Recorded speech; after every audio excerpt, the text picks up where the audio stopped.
Acidity भी एक प्रमुख स्वास्थ्य समस्या है। हम अक्सर टीवी विज्ञापनों पर और इधर उधर अन्य संचार माध्यमों में विज्ञापनों पर तमाम तरह के एलोपैथिक औषधियों के विज्ञापन देखते रहते हैं, एंटासिडों के विज्ञापन देखते रहते हैं, जिनके शरीर पर फिर कई तरह के दूरगामी और शीघ्र दुष्प्रभाव पड़ते हैं। आज एसिडिटी के एलोपैथिक औषधियों के विकल्प के तौर पर मैं एक बेहद शक्तिशाली आयुर्वेदिक औषधि का वर्णन करूंगा। इस औषधि का नाम है आविपत्तिकर चूर्ण। यह चूर्ण के रूप में आता है और खाने में भी स्वादिष्ट होता है। भोजन करने से पहले 3 से 6 ग्राम की मात्रा में, लगभग आधे से 1 चम्मच की मात्रा में इसको हाथ में ले करके वैसे ही चाट के खाया जाता है। उसके पश्चात भोजन करिए, आप एसिडिटी की समस्या से निजात पा जाएंगे। और एक दूसरी औषधि है एसिडिटी की समस्या से ही निजात दिलाने के लिए, इसको श्री धूत पापेश्वर वाले बनाते हैं। यह इनकी पेटेंट औषधि है। इसको कहते हैं अम्ल पित्त मिश्रण सस्पेंशन। यह सिरप के रूप में या सस्पेंशन के रूप में आती है और इसको भी 1 चम्मच की मात्रा में भोजन से पहले, सुबह शाम खाने से पहले पी जाती है और यह भी एसिडिटी की समस्या से निजात दिलाने में बहुत ही प्रसिद्ध औषधि है। आविपत्तिकर चूर्ण शास्त्रोक्त औषधि है और इसे लगभग सभी प्रमुख औषधि निर्माता बनाते हैं। सभी प्रमुख आयुर्वेदिक औषधि निर्माता बनाते हैं। अपने आसपास के आयुर्वेदिक स्टोरों से आप इसको ले सकते हैं और यह बेहद ही, दोनों ही औषधियाँ आविपत्तिकर चूर्ण और अम्लपित्त मिश्रण सस्पेंशन बेहद ही सुरक्षित औषधियाँ हैं और इनका एंटासिड की तरह होने वाला किसी भी प्रकार का कोई दुष्प्रभाव नहीं पड़ता है और इनका सेवन करके आप एसिडिटी की समस्या से निजात पा सकते हैं बिना किसी दुष्प्रभाव के, और फिर लंबे समय तक एसिडिटी की समस्या आपको रिपीट नहीं होगी। आमतौर पर सर्दी जुकाम की अवस्था में जब नाक बहने लगती है या नाक जाम हो जाती है तो हम तमाम तरह की एलोपैथी औषधियों का उपयोग करते हैं भाप लेने के लिए। उनमें तमाम तरह की औषधियाँ जैसे विक्स विपोरब है और भी तमाम औषधियाँ या गोलियाँ आती हैं जिनको उबलते पानी में डाल करके फिर उनकी भाप ली जाती है और ये नाक खोल देती हैं और जुकाम के लक्षणों को कम करती हैं। आज मैं इनके विकल्प के तौर पर एक बेहद शक्तिशाली आयुर्वेदिक उत्पाद का या आयुर्वेदिक औषधि का आपसे परिचय कराऊंगा, जिसको कहते हैं अमृतधारा। यह अमृतधारा फार्मेसी देहरादून वाले इसको पहले से बनाते आ रहे हैं और अब हमारे आज आयुर्वेद को बहुत ही पहचान दिलाने वाले बाबा रामदेव भी इसको बनाते हैं। उनकी पतंजलि या दिव्य फार्मेसी, किसी इन दोनों में से किसी नाम से वो बनाते हैं, हर्बल अमृतधारा या अमृतधारा करके। और यह तमाम तरह के रोगों में बहुत ही काम करने वाली औषधि है और जुखाम की अवस्था में इसको किसी कपड़े पर इसकी 1-2 बूंद डाल करके, सूती या कपड़े पर या रुई पर 1-2 बूंद डाल करके इसको अगर सूंघा जाए तो बहुत ही ज़्यादा लाभ दिलाती है और बंद नाक और उससे उत्पन्न होने वाली तमाम तरह की समस्याओं को दूर करने में समर्थ है। और भाप लेने की स्थिति में अगर आप पानी को अच्छे से उबाल करके फिर बर्नर बंद कर दें, उसमें 1 से 2 बूंद इसको डाल दें और फिर सूंघें और यह बेहद तीक्ष्ण असर करती है। इसकी भाप इतनी तेज़ असर करती है कि अगर आपको तगड़ा जुखाम है तब तो बर्दाश्त कर पाएंगे, नहीं तो अगर जुखाम ठीक हो गया है या हल्के फुल्के लक्षण है तो उतना तेज़ इसकी भाप होती है। 1 या 2 बूंद डालने से ही इतनी तेज़ भाप उत्पन्न होती है इसकी कि बर्दाश्त करना कठिन हो जाता है, लेकिन उतनी ही तेज़ी से यह लाभ करती है। मतलब दिन में सुबह शाम 2 बार ही इसकी भाप लेने से आप जुखाम के अगर शुरुआत में ही ले ली जाए तो आप लगभग जुखाम के 75% लक्षणों से 2 बार भाप लेने में ही निजात पा जाएंगे। यह इतनी तेज़ काम करती है।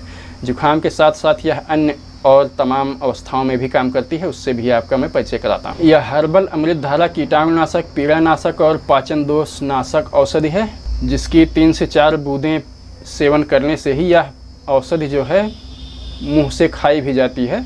तमाम लोगों में अलग अलग अनुपान के साथ इसका सेवन करने से बहुत ही लाभ करती है। इसको पानी में 3 से 4 बूंद डाल करके उसको पीने से पेट संबंधी विकार, पेट दर्द और इस सब तरह के तमाम विकारों में बहुत अच्छा काम करती है। पेट दर्द की अवस्था में अमृतधारा को गर्म पानी में या फिर चीनी के घोल के साथ में 3-4 बूंद लेने में यह बहुत अच्छा काम करती है। गैस के विकार में भी अच्छा काम करती है और पेट दर्द से आराम दिलाती है। पेट की समस्याओं में और अधिक लाभ के लिए, पेट दर्द या गैस की समस्या में और अधिक लाभ के लिए सौंफ के अर्क के साथ इसका उपयोग करना चाहिए। सौंफ का अर्क प्राप्त करने के लिए सौंफ को लगभग 1 कटोरे पानी में उबालना चाहिए और उससे जो पानी प्राप्त होता है उसको कहते हैं सौंफ का अर्क।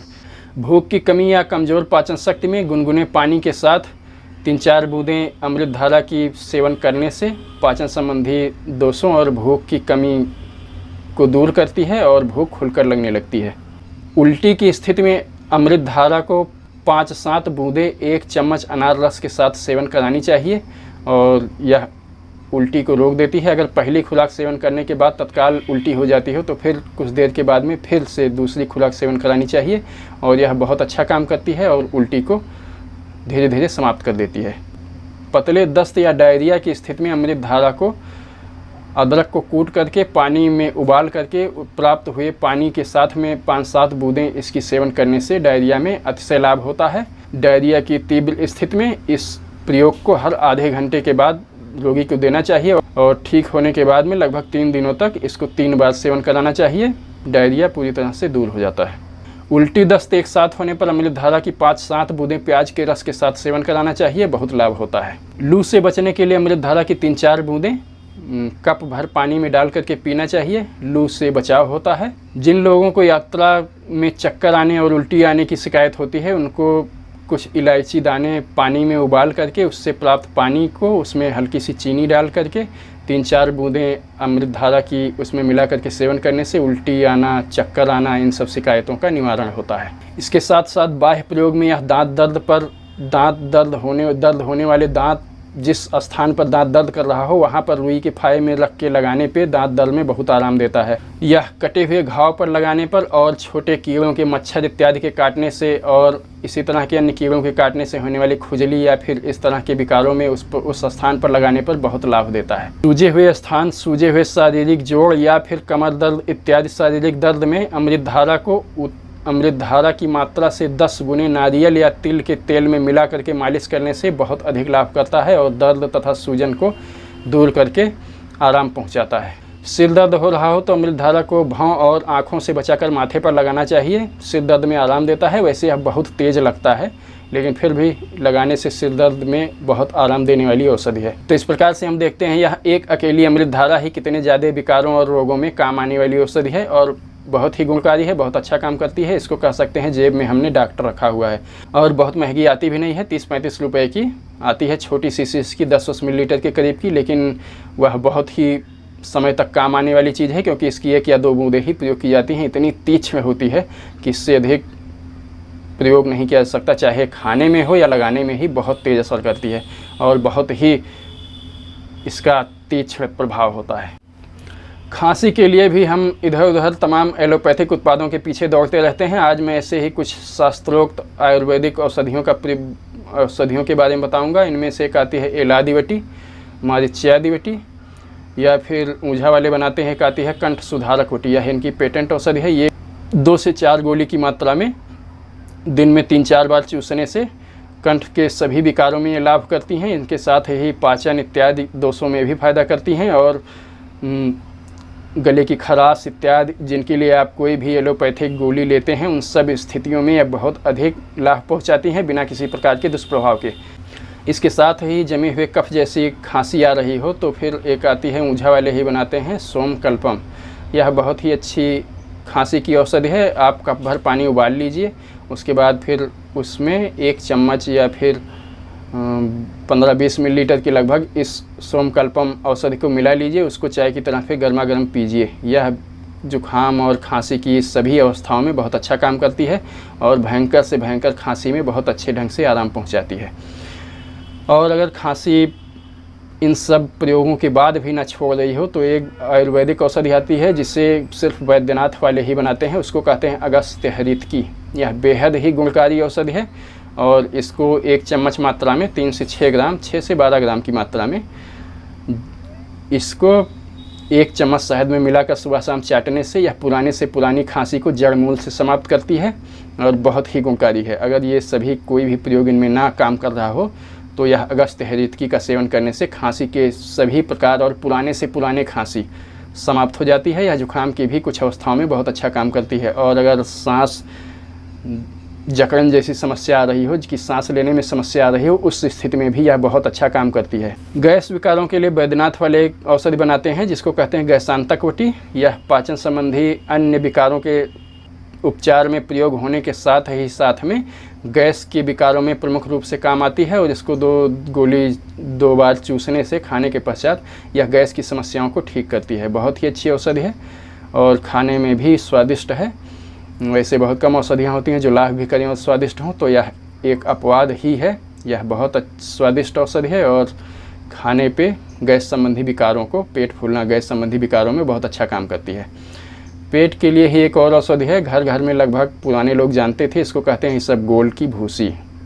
यह एक इसबगोल नामक अनाज आता है, उसकी भूसी होती है। यह पेट की तमाम समस्याओं में बहुत काम करती है। अगर आपको पतले दस्त हो रहे हैं तो इसको ठंडे पानी या फिर दही के साथ मिलाकर खाने से दस्त होने बंद होते हैं।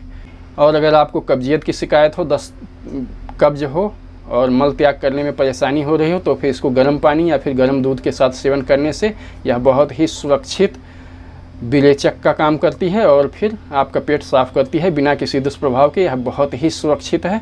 और साथ ही इसका एक उपयोग और भी है, अगर आपको पेचिश, आंव या विशेष तौर से खूनी पेचिश हो रही हो तो इसको पेड़ा जो आता है, पेड़ा उसमें मिक्स करके, मीज करके, इसको 1 चम्मच की मात्रा में एक पेड़ा के साथ में मीज करके सेवन करने से यह पेचिश की समस्या को समाप्त करती है और बहुत ही कारगर है। यह इन पेट की तीनों समस्याओं में बहुत ही कारगर और उपयोग में आने वाली औषधि है। गिलोय के बारे में कौन नहीं जानता होगा। इस साल ऐसी परिस्थिति उत्पन्न हुई थी कि रोग प्रतिरोधक औषधि के रूप में गिलोय से लगभग सभी लोग परिचित हो चुके होंगे। जो लोग नहीं परिचित हुए हैं उनके लिए या फिर विशेष जानकारी के लिए यहाँ इसका परिचय प्रस्तुत है। इसको संस्कृत में अमृता भी कहते हैं। इसको गांव देहातों में गुलची नाम से भी जाना जाता है। यह बहुत ही अच्छी औषधि है। और बताते हैं कि शरीर में प्लेटलेट्स की क्षमता बढ़ाने के लिए यह संसार की इकलौती औषधियों में से एक है। संसार में और कोई भी औषधि नहीं है जो शरीर में रोग प्लेटलेट की संख्या को बढ़ाती हो, बाबा रामदेव के अनुसार।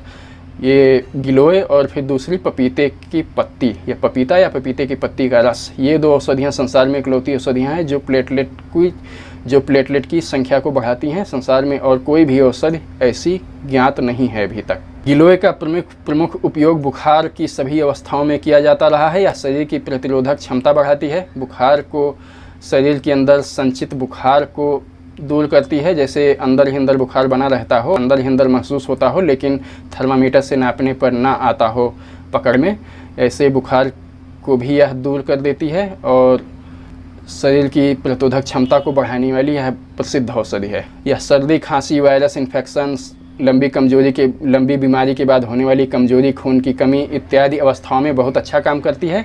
अम्ल पित्त की स्थितियों में भी अच्छा काम करती है और इसके सेवन से रोग प्रतिरोधक क्षमता बहुत अधिक बढ़ जाती है। यह सुरक्षित रूप से रोग प्रतिरोधक क्षमता को बढ़ाती है और शरीर को रोगों के आक्रमण से बचाती है। यह रोग प्रतिरोधक क्षमता बढ़ाने वाली प्रसिद्ध औषधि है। इसको रस के रूप में लिया जा सकता है, या गिलोय घनवटी के रूप में आती है लिया जा सकता है, या फिर अमृतारिष्ट के नाम से आती है जो मूल रूप से बुखार की औषधि है के रूप में भी लिया जा सकता है।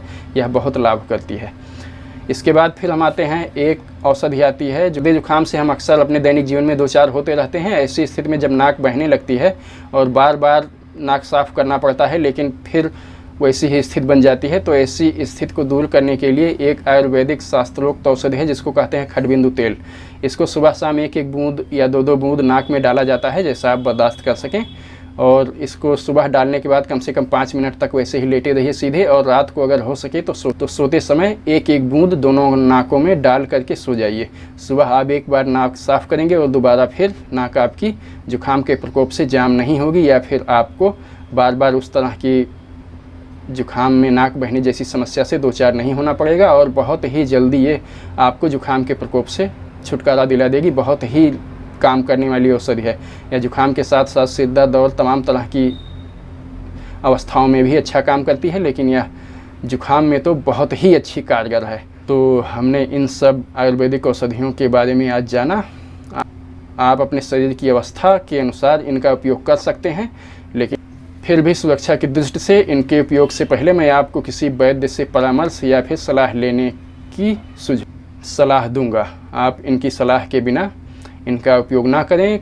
यहाँ मैंने परिचय की दृष्टि से इन औषधियों का वर्णन किया है, और मैं इन औषधियों को अपने आप को स्वयं ही उपयोग करने की सलाह नहीं दूंगा। आप इनको सेवन करने से पहले किसी वैद्य से सलाह या परामर्श ले सकते हैं। वैद्य की सलाह या परामर्श के बाद इनका सेवन करें और आप अपने दैनिक जीवन में आरोग्य का आनंद उठाएं। कहते हैं पहला सुख निरोगी काया, तो ये औषधियाँ किसी भी प्रकार का दुष्प्रभाव डाले बिना आपको संबंधित रोगों से मुक्त करके स्वास्थ्य और आरोग्य प्रदान करती हैं, जिससे आप जीवन का भौतिक और जिस भी तरह का आनंद लेना चाहते हैं लेने में समर्थ हो सकते हैं। तो उम्मीद है ये जानकारी आपको पसंद आएगी। आगे अगर फिर किसी विषय पर आप जानकारी चाहते हैं या औषधि किसी विशेष समस्या या रोग की औषधि के बारे में जानकारी चाहते हैं तो कमेंट कर सकते हैं। अगर मेरी जानकारी में हुआ और संभव हुआ तो फिर उस पर भी चर्चा करने का प्रयास करूंगा। मैंने इन औषधियों की जानकारी परिचय के दृष्टिकोण से ही दी है। मैं आपको इनको इस वीडियो को देखकर सीधे इसी तरह से इनका प्रयोग करने की सलाह नहीं दूंगा। आप इनका प्रयोग करने से पहले किसी योग्य वैद्य से परामर्श अवश्य ले लें।